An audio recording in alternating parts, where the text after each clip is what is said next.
ಪದ್ಮಶ್ರೀ ಪುರಸ್ಕೃತ ಹರೇಕಳ ಹಾಜಬ್ಬ ಅವರನ್ನ ರಾಜ್ಯ ಪಶುಸಂಗೋಪನೆ, ಮೀನುಗಾರಿಕೆ ಹಾಗೂ ಅಲ್ಪಸಂಖ್ಯಾತರ ಕಲ್ಯಾಣ ಇಲಾಖೆಯ ಕಾರ್ಯದರ್ಶಿ ಎಬಿ ಇಬ್ರಾಹಿಂ ರವರು ನಗರದ ಪಾಂಡೇಶ್ವರದಲ್ಲಿರುವ ಅಲ್ಪಸಂಖ್ಯಾತರ ಕಲ್ಯಾಣ ಇಲಾಖೆಯ ಕಚೇರಿಯಲ್ಲಿ ಸನ್ಮಾನಿಸಿದರು.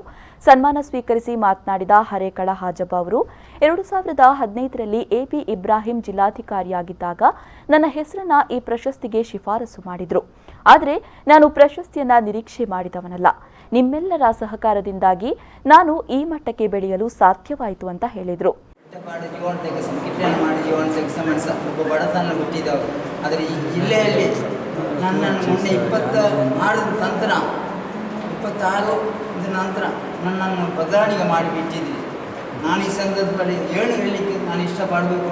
ನನ್ನ ಮಾಧ್ಯಮ ಮಿತ್ರರ ಕೈ ತೋರಿಸಿದ್ದೇನೆ. 2 ಮಾಜಿ ಜಿಲ್ಲಾಧಿಕಾರಿ, ಈಗಿನ ಜಿಲ್ಲಾಧಿಕಾರಿ ಕೈ ತೋರಿಸಿದ್ದೇನೆ. ಆದರೆ ನನ್ನನ್ನು ಈ ಹಂತ ಮುಟ್ಟಿದ್ದಕ್ಕೆ ನಿಮಗೆ ನಾನು ಭಾಳ ಆಭಾರಿಯಾಗಿದ್ದೇನೆ. ಇನ್ನು ಮುಂದಿನ ದಿನಗಳಲ್ಲಿ ಕೂಡ ನನ್ನಂಥ ಬಡತನ ನಿರ್ಮಿಸಲಿಕ್ಕೆ ದೇವರು ಒಳ್ಳೆ ಮಾಡಲಿ, ಸುಖ ಸಂಪತ್ತು ಕೊಡಲಿ. ಒಂದು ಮಾತಾಡಿ ಇಷ್ಟೇ ಪಡ್ತೇನೆ. ಅಲ್ಪಸಂಖ್ಯಾತರ ಕಲ್ಯಾಣ ಇಲಾಖೆಯ ಕಾರ್ಯದರ್ಶಿ ಎಬಿ ಇಬ್ರಾಹಿಂ ಈ ಸಂದರ್ಭ ಮಾತನಾಡಿ, ಯಾವುದೇ ಪ್ರತಿಫಲಾಪೇಕ್ಷೆ ಇಲ್ಲದೆ ಶಿಕ್ಷಣಕ್ಕಾಗಿ ತನ್ನ ಬದುಕನ್ನೇ ಮುಡಿಪಾಗಿಟ್ಟಿರುವ ಹಾಜಬ್ಬರು ಪದವಿ ಪೂರ್ವ ಕಾಲೇಜು ಮತ್ತು 1ನೇ ತರಗತಿಯಿಂದಲೇ ಆಂಗ್ಲ ಮಾಧ್ಯಮ ಆರಂಭಿಸಲು ಬಹುಕಾಲದಿಂದ ಬೇಡಿಕೆ ಸಲ್ಲಿಸ್ತಾ ಇದ್ರು. ಆ ಪೈಕಿ ಪ್ರಸಕ್ತ ಶೈಕ್ಷಣಿಕ ವರ್ಷದಿಂದಲೇ ಆಂಗ್ಲ ಮಾಧ್ಯಮ ಆರಂಭಿಸುವ ಬಗ್ಗೆ ಶಿಕ್ಷಣ ಸಚಿವರು ಮತ್ತು ಶಿಕ್ಷಣ ಇಲಾಖೆ ಪ್ರಧಾನ ಕಾರ್ಯದರ್ಶಿಯ ಜೊತೆ ಚರ್ಚಿಸಿದ್ದೇವೆ. ಅವರು ಸಕಾರಾತ್ಮಕವಾಗಿ ಸ್ಪಂದಿಸಿದ್ದಾರೆ. ಇನ್ನು ಪದವಿ ಪೂರ್ವ ಕಾಲೇಜು ಆರಂಭಿಸುವ ಬಗ್ಗೆ ಮುಂದಿನ ದಿನಗಳಲ್ಲಿ ಸರ್ಕಾರ ತೀರ್ಮಾನ ತೆಗೆದುಕೊಳ್ಳಲಿದೆ ಅಂತ ಎಬಿ ಇಬ್ರಾಹಿಂ ನುಡಿದರು. ಸಾಧ್ಯವಾದರೆ ಮುಂದಿನ ವರ್ಷ PUC, ಅದು ಇನ್ನೊಂದು ಅವರ ಬಹುಕಾಲದ ಬೇಡಿಕೆ. PUC ಆಗಬೇಕು. ಅಟ್ಲೀಸ್ಟ್ ಈ ವರ್ಷ ನಾವು ಅದನ್ನು ಒಂದು ಇಂಗ್ಲೀಷ್ ಮೇಂಟೈನ್ ಮಾಡೋಣ.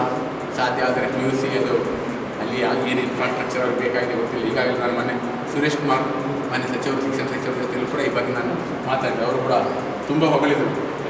ಯೋಜನೆ ಇಂಥ ಒಂದು ವ್ಯಕ್ತಿತ್ವ ನಾನು ಎಲ್ಲೂ ನೋಡಿಯೇ ಇಲ್ಲ.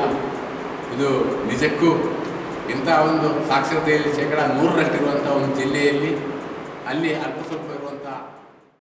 ಈ ಸಂದರ್ಭದಲ್ಲಿ ಜಿಲ್ಲಾಧಿಕಾರಿ ಸಿಂಧು ರೂಪೇಶ್, ವಾರ್ತಾಧಿಕಾರಿ ಖಾದರ್ ಶಾ, ಅಲ್ಪಸಂಖ್ಯಾತರ ಕಲ್ಯಾಣಾಧಿಕಾರಿ ಉಸ್ಮಾನ್, ವಕ್ಫ್ ಅಧಿಕಾರಿ ಅಬೂಬಕರ್ ಮತ್ತಿತರರು ಉಪಸ್ಥಿತರಿದ್ದರು.